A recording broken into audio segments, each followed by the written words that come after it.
welcome back to another amazing Eclipse episode. We just have a few days before this car is getting picked up for SEMA, but I wanted to let you know that on Thursday, November 4th at 2 p.m. Pacific, I want to invite you guys to come out to the Meguiar's booth at SEMA outside and check out the Eclipse in person, meet the entire team. We're going to be doing some giveaways, we're going to be signing some stuff. So if you guys are in the area, if you're thinking about making the road trip out to SEMA, come out on Thursday and stop by the Meguiar's booth and meet everyone. It's going to be an amazing event. The Eclipse is turning out awesome.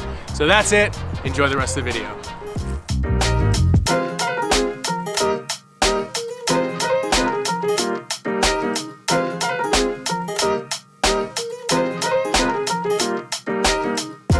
Alright, well it is the next day, guys. We are still jamming on the Eclipse and I'm going to be working on fuel lines today. So it is pretty much the last thing that's preventing us from starting this, aside from software, is running the fuel lines to the rail, the regulator, all those good stuff. So once we get the flex fuel sensors in there, I just got that installed and mounted on the bracket I made, which is awesome. So everything, aside from the pressure regulator, which we're going to make a mount for fairly soon, is mounted, and we just need to run lines to and from everything. From there, we have our intake manifold figured out. Vacuum system is pretty much done. We just need to run some vacuum lines. That's pretty straightforward. And then mounting our charge piping and all that stuff. Aside from software, once that's done, this thing's ready to start.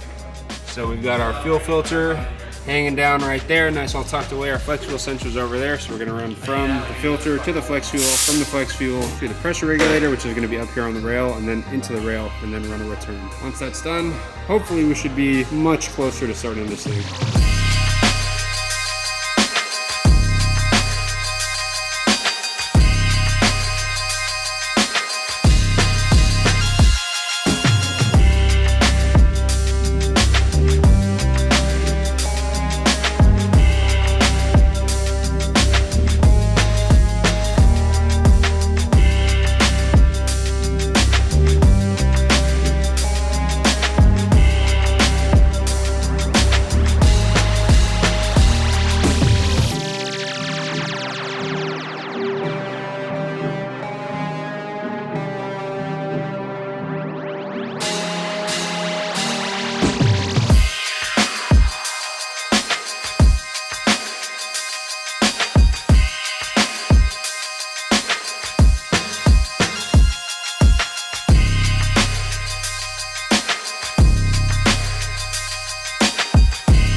We are about to fuel pressure test this to make sure we don't have any system leaks. Pretty much all of the AN lines have been made. I want to make sure that they don't leak, that the regulator doesn't leak, that the flex fuel system doesn't leak, that the filter doesn't leak, that the rail doesn't leak. So we're gonna put the injectors in, get the fuel system all tightened down, and then give the fuel pump power and hope that nothing leaks. So these are our fuel injector clinic injectors, very nice. They're finally going on the car.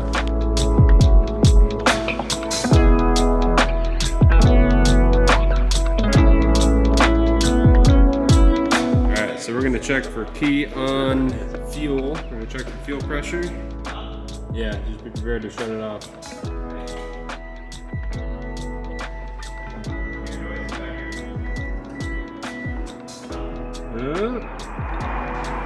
We got some fuel pressure.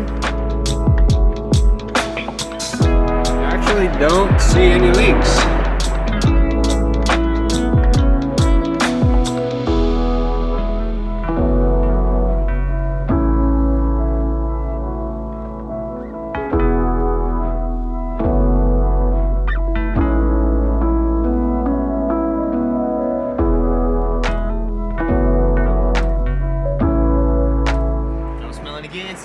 I don't smell any gas either. Cool. Sweet. I guess now we can put the intake manifold on. Very nice.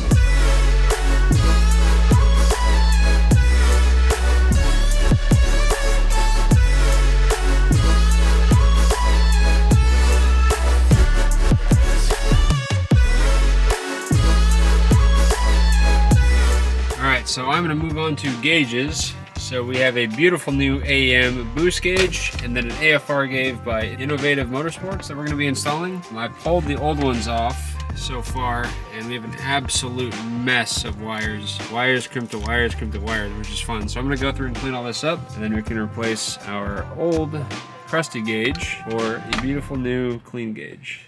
Very nice.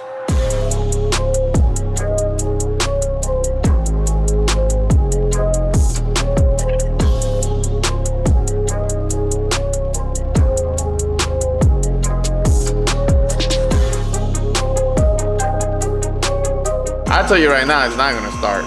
Because Quinn worked on it. I believe in you, bro. I believe in you. All right, that's all we got. It's not gonna. What I'm saying is that we have a few days left, and he can't even put gauges on right now. There's no interior. The air system's not done. The engine hasn't fired up yet. There's no wheels. Oh yeah, we're good. But the shifter's bitching. Hey, that is good. And the stereo system is bumping. Yep. Damn it. That's all that matters, That's huh? all we need. We need a shifter and we need a stereo.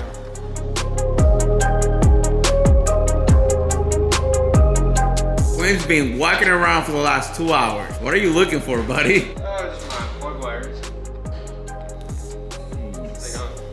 Oh, your spark plug wires. Yeah. We got coils and no wires. They're right here somewhere. As long as we find them before Mecca gets in. How long do we have? Huh? How long do we have? I don't know.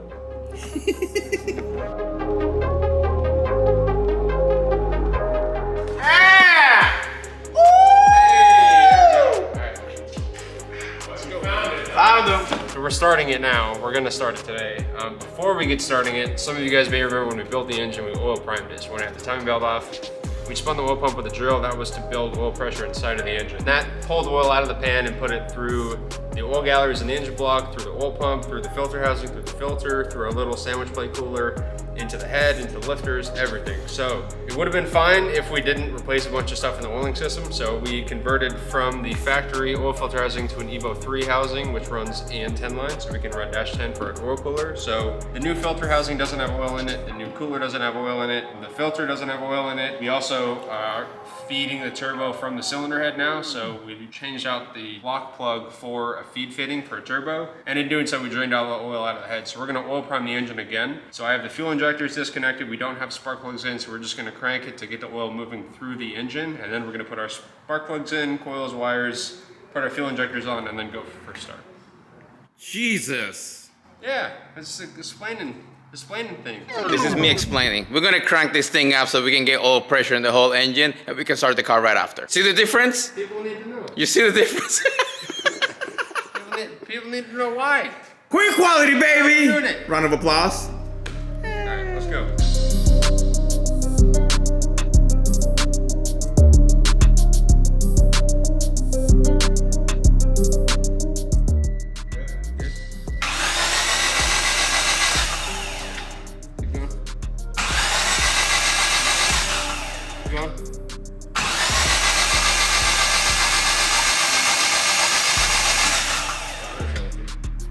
I'm gonna crack the turbo feed line loose. See when we get oil coming out. When we get oil coming out of here, Then we're primed. then we're pretty much primed. So yeah, so I want to wait till this thing starts leaking oil. Okay. So Want me to watch that? They're smart. yeah, it's good. These guys are smart. Huh? They're very smart. We learned everything Yeah. we know from you, buddy. Yeah, I don't prime anything. I just send it. Fire it up. Send it. We saw on the neon. It's not tight. Oil will get up there, don't worry. Yeah, keep going. It's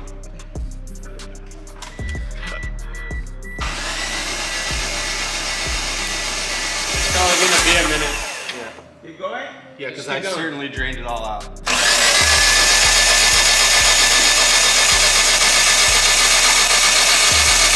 hear that? Right here. Oh, phone. Good. Taking key off. All right, we have oil pressure in the head. Now we get to put the spark plugs in, the ignition wires on, and the fuel injectors on. We go for first start.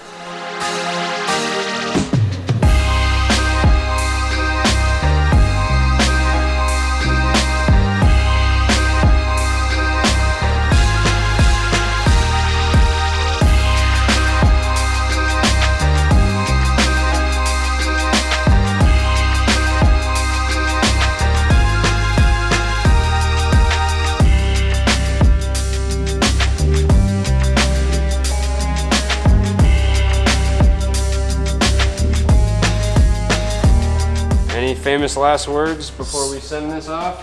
This is the first. Oh, I need that can. I thought you had no compression Actually, because let me you use this. built the motor wrong, Quinn. Quinn quality. Are we going to start? Yeah. First startup, Eclipse. Well, let me plug in the fuel pump first. We need that. We might need a fuel pump. Alright. It says we have no fuel. Is the other sender unplugged? Other side. It looks plugged in. Do we have fuel? It's plugged in. Yeah, we got fuel pressure right here. Oh. Oh, no, we're good. This is on F8. That didn't sound good. What does that mean? What is that? I don't know. Timing. Try again.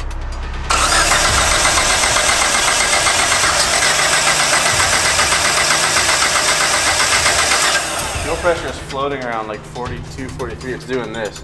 Yeah, 43.5 is where we want it. Are you giving it a little throttle? You want me to try and open the valve? Do we have any starting fluid? Go ahead.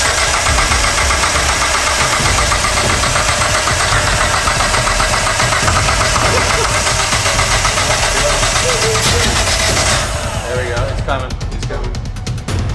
Go. Yeah.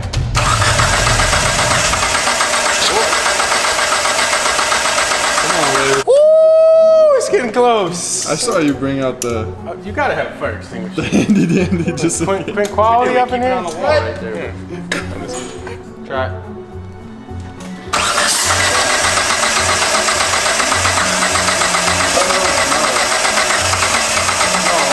Come on, baby.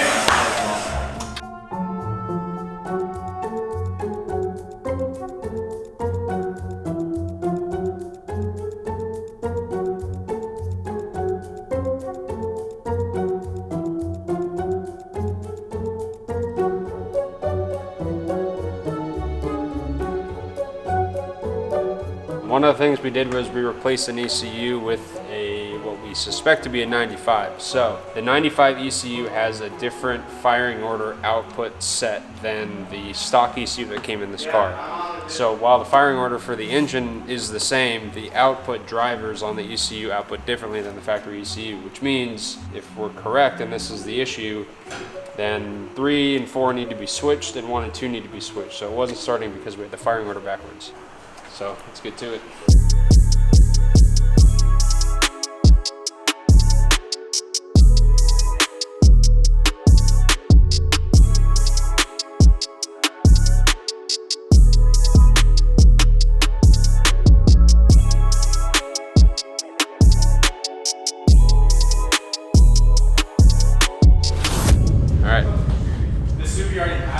Is this the moment, Quinn? We're going for first start. We're going for first start. Where's Michael? Miguelito! This is first start testing. Miguelito! Miguelito! First start testing.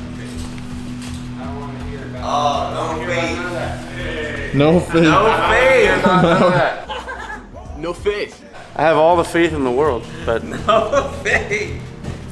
gotta be prepared. I was a Boy Scout. It's grounded. Let's go.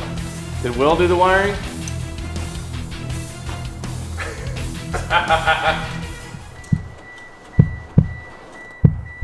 Going. Good? Go. Ready? Yep.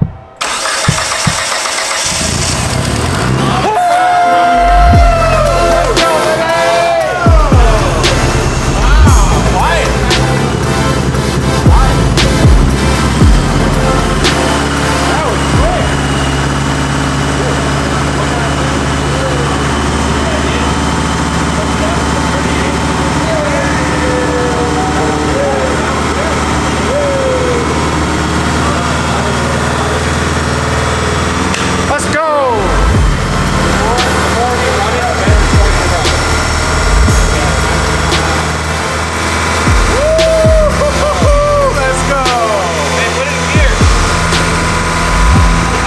Good job, boys.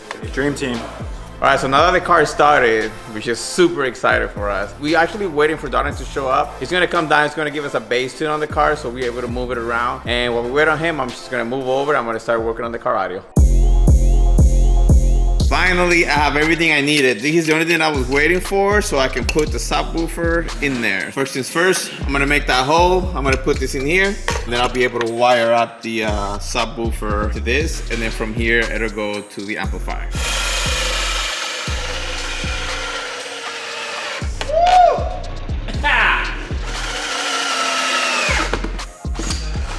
A little bit of burn.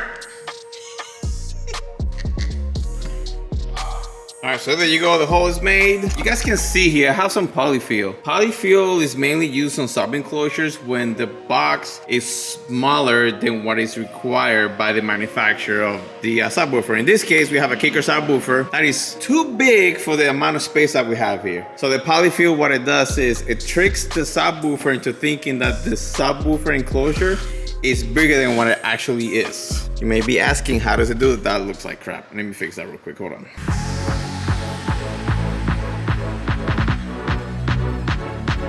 That's a bit better. So what it does, it literally tricks the subwoofer into thinking that it's in a bigger sub enclosure. And how is it doing that? So the way the subwoofer enclosure works, it works by sound bass, right? The bass travels back and it bounces off, and then that's how you get the bass going around the car. In this case, it slows down the bass to hitting the back of the subwoofer enclosure. So it literally is tricking it, thinking that it's a bigger subwoofer enclosure. So if you ever see this inside of a subwoofer enclosure, it's because the subwoofers are bigger than what the specs are at. If this thing would be made to spec subwoofer enclosure, we will not be using a polyfiller. Time to put that in there. Oh, I just realized I gotta put the wiring through there, and I have to make a hole through there.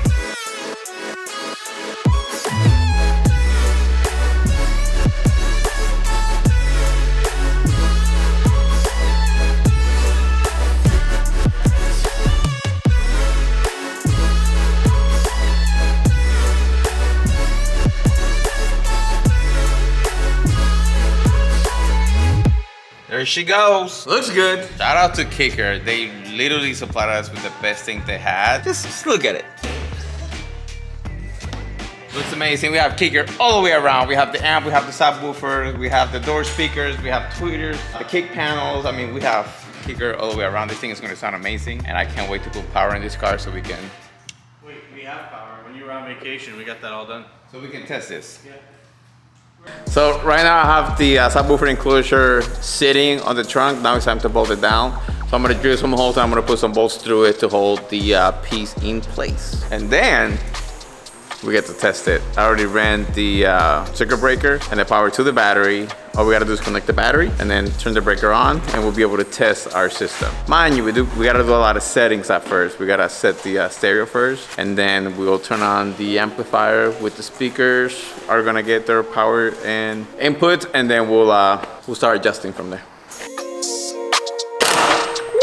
Woo!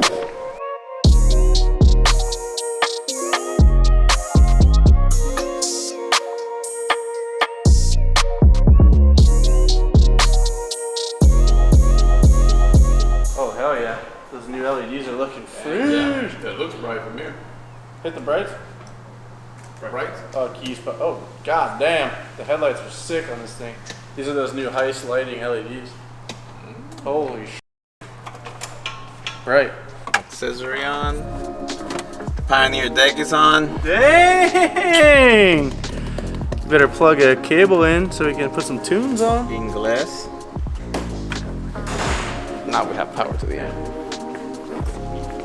It's on the right side of. Ooh, look at that. Red light is a good sign.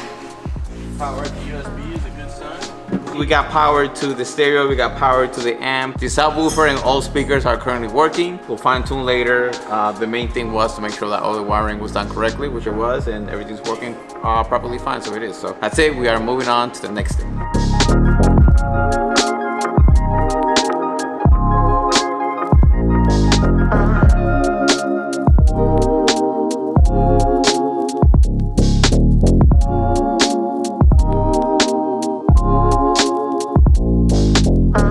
Alright, so that is going to be it for today's video, guys. We got the Ford G63 fired up. I'm super excited. There was a lot of passion put into that motor, and to see it finally fire up feels extremely good. Now, Darden is going to come down We're gonna get a base tune on that engine for the injector setup and cam setup so we can drive it around and just taxi it for when we go to SEMA. Aside from that, Ricky got the audio system dialed in. It sounds super epic. It's a lot louder and clearer than I thought it was going to be, which is awesome. Modern Image actually just finished printing our graphics today, so that is gonna be coming in. We're gonna be doing back-to-back episodes on the Eclipse build where the liver is gonna go on in tomorrow's video. So stay tuned for that. Don't forget to like and subscribe.